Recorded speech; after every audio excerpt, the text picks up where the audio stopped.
he takes you out. And like I said, not in it not being good enough to just take you out, but how you get taken out, by which it's an embarrassing thing. It's an element of embarrassment, so that your shame is basically put on display for the whole world to see or hear about.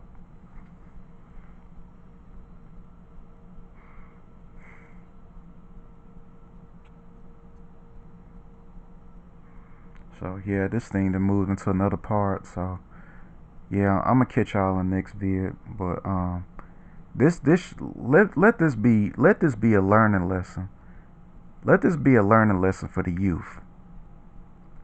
And we used to say this back in the 90s. Maybe y'all don't say it anymore.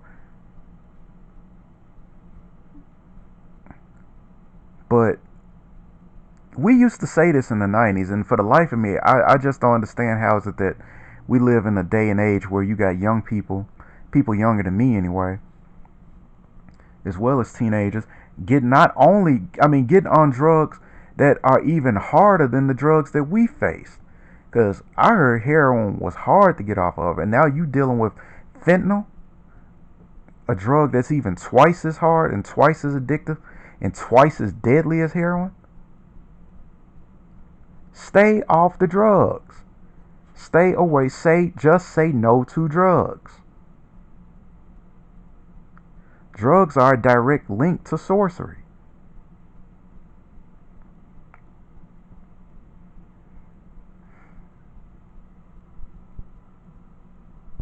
And they will get you up out of here. See, I used to, and I know I'm a hypocrite to talk because I ain't never did no hard drugs, no party drugs, nothing like that. No meth, no crank, and no none of that. Crystal meth, none of that. But I used to smoke weed. I live in Colorado, and weed's legal out here. I used to smoke weed. My brother would come around and we'd be passing a joint, passing a blunt. But given this info about fentanyl and the fact that weed can be laced with that shit, you think I'm gonna be up here trying to smoke? I'm drug free, 100% drug free at this point. I had to give the stuff up. I had to give it up. I had to give up my cigs because I like to smoke. I ain't never did no cigars or nothing like that. But there are these particular cigs. I almost had a little Freudian slip, called Swisher Sweets, cherry flavor, my favorite kind. Tobacco, pure tobacco, or at least I think it's pure tobacco. I had to give that up, as I can't be up here complaining, about getting somewhere, and I end up fucking my body up because I'm up here fucking with basically drugs, tobacco. So how much more, if you got not only weed, but you also in a time or in a current state of affairs where people are lacing the weed with drugs like fentanyl. Can't do that, bruh. I can't do it no more. Cause I ain't trying to smoke no fentanyl laced weed and end up getting addicted and end up having a massive heart attack.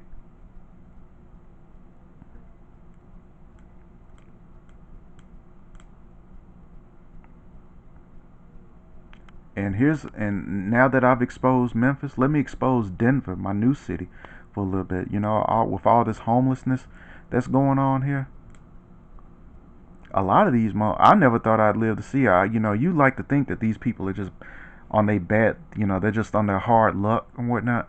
But a lot of this stuff is drug related. A lot of these folks, they're zombies. They're coked up and doped up on some sort of drugs. And I saw Thaddeus Matthews.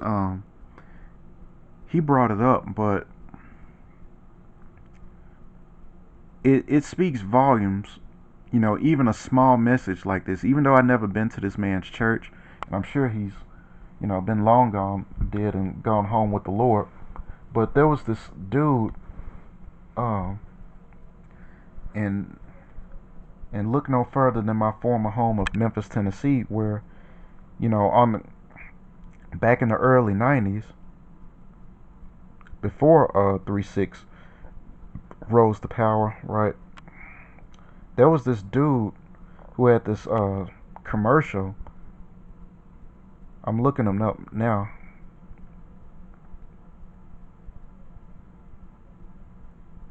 I would play it, but I'd mess around and end up getting a copyright. See if I can find him.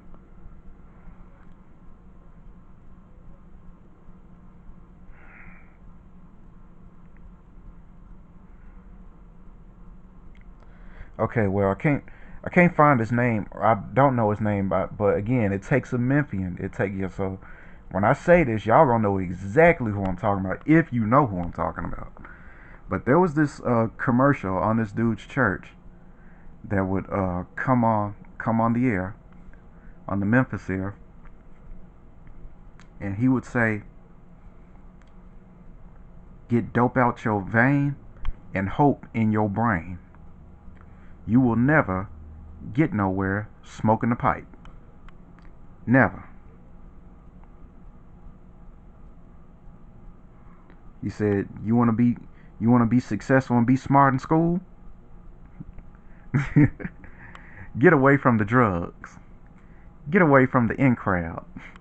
Get a close to God." It is funny because it triggers memories, bro. It triggers back to when I was like 7, 8 years old. Like I said, a lot of the stuff I was exposed to, I wasn't even 10. I wasn't even in my teens, in my preteens, and I saw a lot of this stuff.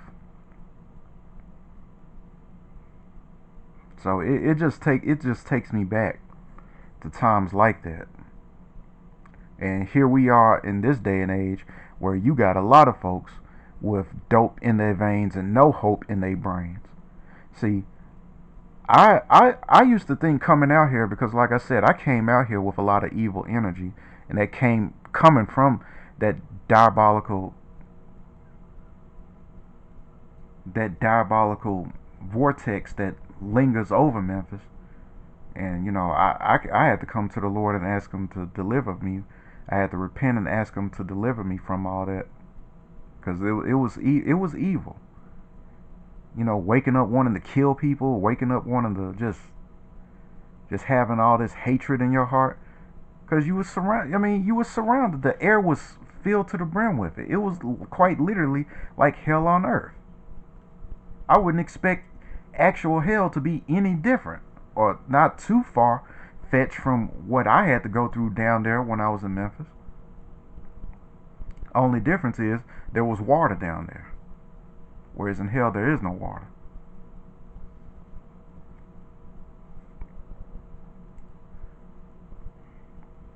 But it's little nuances like that, it's little commercials like that that make the difference.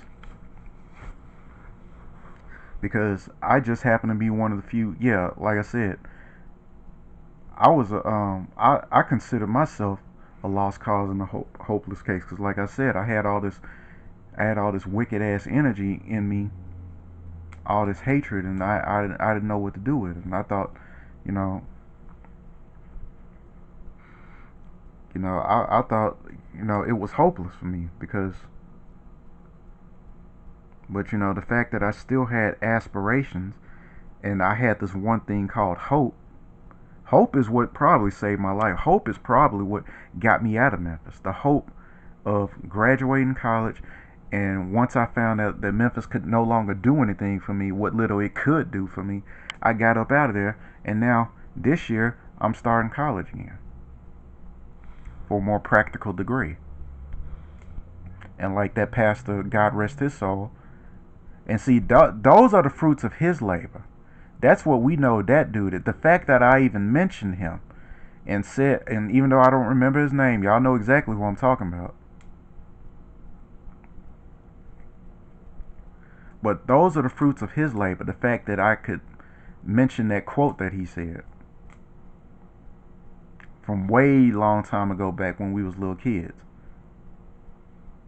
And now, like I said, a lot of us are knocking on 40 now, but yet we remember that from the early 90s. Versus Gangsta Boo's lyrics, and what Gangsta Boo was spewing was calling herself the devil's daughter and all that. But yeah, I was gonna say that, I just happen to be somebody who wants to get my lesson and be smart in school because I'm going back to school, and I will be getting away from the drugs because there's plentiful drugs out here in Denver. Getting away from the in crowd because there's plenty of in crowds out here in Denver, and most of them are homeless. I'm like, what good is the in crowd if you dealing with a level of dusty that you ain't never seen before in Memphis, or even the in crowd that you do see in Memphis. A lot of them niggas are locked up, are, like Tommy Sotomayor used to say, are either in jail or in hell. What good is that in crowd?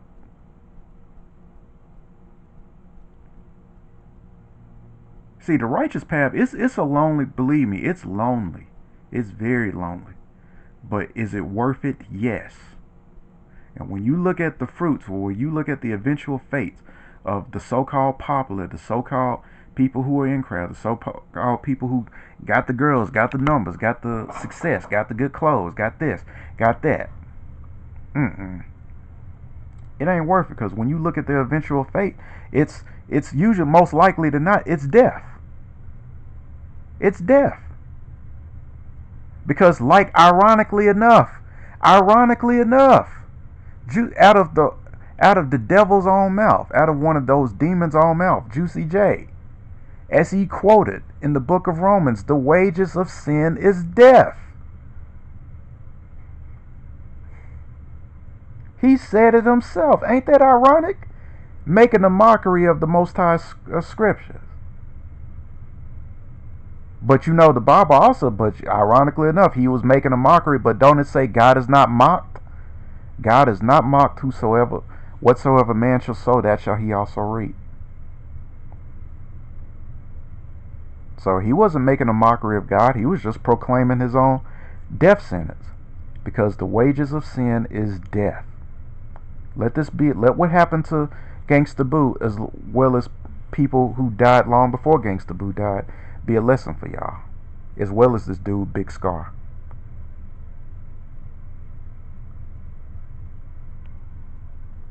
And to quote another great man in my life, y'all should know, those of you who know me or you think you know me should know, there was this dude, my geography teacher. His name was Mr. Wallace, God rest. He used to say,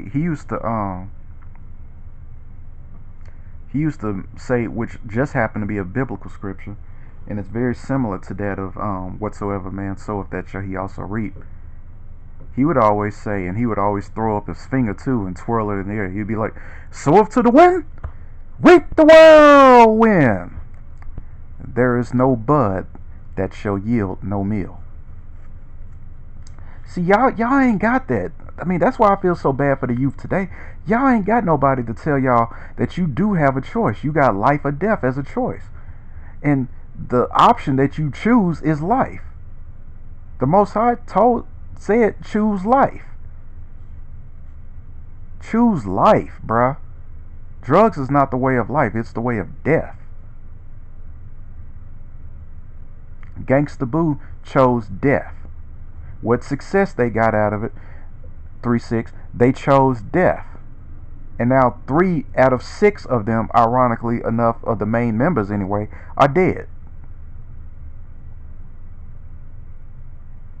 The devil's coming to collect them. They're his children. So he's just calling his babies home, if you will. And I urge all of us that we don't follow suit. That we stop listening to this diabolical ass music, myself included. Because, like I said, I grew up on 666. I'm a Memphian, through and through. But ironically enough, just before she died, I had stopped listening to that and repented to the Most High. said I gotta stop listening to this stuff because it makes me angry. It makes me want to get out here and fuck shit up basically.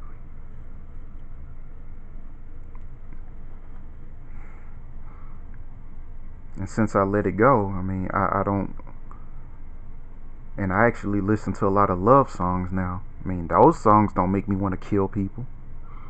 I don't want to hurt nobody or do nothing bad to nobody. Or even though I'm kind of passive aggressive, so it's not like I just walk up to somebody and just start some shit. But sometimes I'll be on some, yeah man, I wish a nigga would, yeah I be, that kind of vibe, yeah man, I wish a nigga would. These love songs, ironically, love songs that my parents listened to, specifically my mother, my father too, but more so my mother. They don't make me want to hurt nobody or kill nobody or be on some, oh, I wish a nigga would. I wish a nigga would get up in my face. Yeah, and like Juicy J and all them promoted, yeah, because I'd blow their ass off, right? Blow a nigga ass off. I ain't trying to blow a nigga ass off, bro. I ain't trying to do that. I endured that city for 27 years and I survived it. So the least I can do is, they do say success, real success is the best revenge.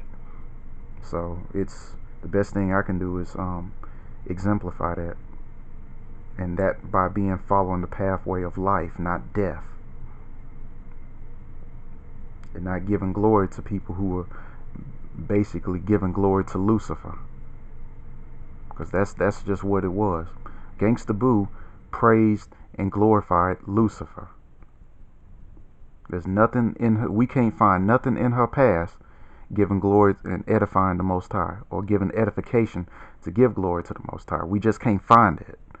We find her wearing shirts like No Future. We see her wearing jewelry with skulls around it, like skull chokers, like some you would expect some goth chick to wear.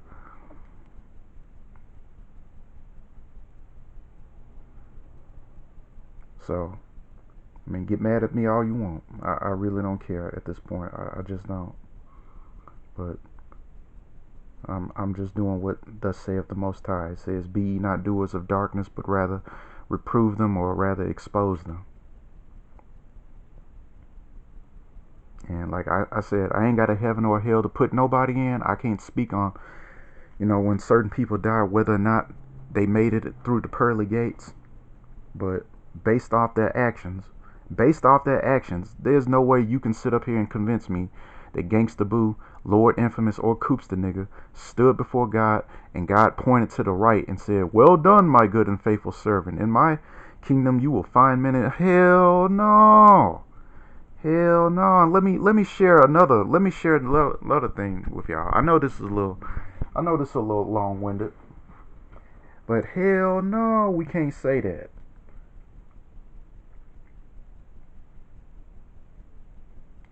One time I got real high, and I actually I guess you can say I had somewhat of an out of body experience. Cause I can't really say I died, but I definitely, no doubt, I had a divine revelation, like my own personal divine revelation of heaven and hell. And for the most part, it was the judgment seat. That's what I specifically remember. Because I can't really say I saw really much of heaven or hell, but even though I did see them, I saw them. There were people going to heaven, there were people going to hell. But one thing I specifically remember is that the sinners who were brought before God, basically the great white throne, as they were being escorted closer to God, and God being this, gigantic, very gigantic being, and he's and his glory was so, like, he was he was his appearance was white. And see, some people say, "Oh, God's a black man." We know God's a black man. We know that. But the interpretation that I got was that he was, he was in all white, including his countenance. Again, not saying that God is a white man. I know, like, the Bible describes what Jesus looks like. That he has hair of wool and that his feet are as brass in the fire. Because, yeah, and speaking of which, God's mannerisms were also with that of, like, it would be between that of a black man and a white man. He would be like, sometimes God would be like, "Oh, hell no, hell no." I know some of y'all probably tripping up. When when a sinner was getting ready to be condemned. But the most frightening part of that was that the ground was pulsating with fire when God was getting angry, and he would yell at his angels. He would be like, "You bring this filth, you bring this vermin before my presence," and lightning bolts would shoot up in the air. And then he would tell the angels to get him out of his sight, and the holy angels would escort the sinner into hell. So that I guess you can say, even in my sin, because I know I was messing with the marijuana and whatnot, that I was thinking very much about, life beyond, or the divine revelation of heaven and hell. And it ain't no way you can tell me based off their works. Like I said, I ain't got a heaven or a hell to put these people in, but it ain't no way you can tell me based off their works. I know that I don't know them, or I don't know where they are, but I know they works. Lord Infamous, Coops the nigga, and Gangsta Boo, I know they works. It ain't no way you can sit up here and tell me that the Lord pointed to the right on their behalf and said, "Well done, my good and faithful servant. In my house, or in my kingdom, you will find many mansions." No, he pointed to the left and said, "Depart from me, ye doers of iniquity.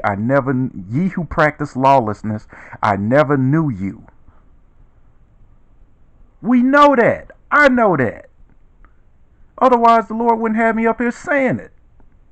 We know that. It is what it is. They chose. Not only did they just choose a life of sin or the life of the unbeliever, bro, they chose to follow the devil. I'm like, bruh. These modern day black 2/3 Israelites versions of Anton LaVey himself and Aleister Crowley chose Lucifer, bruh. Directly to worship him, to adore him, to praise him, to do his works, and gain the success of the world, to gain the whole world in exchange of their souls. Like Jesus said, what would it profit a man to do? So with that said, I'm out of here. I'll catch y'all in the next vid. Shalom.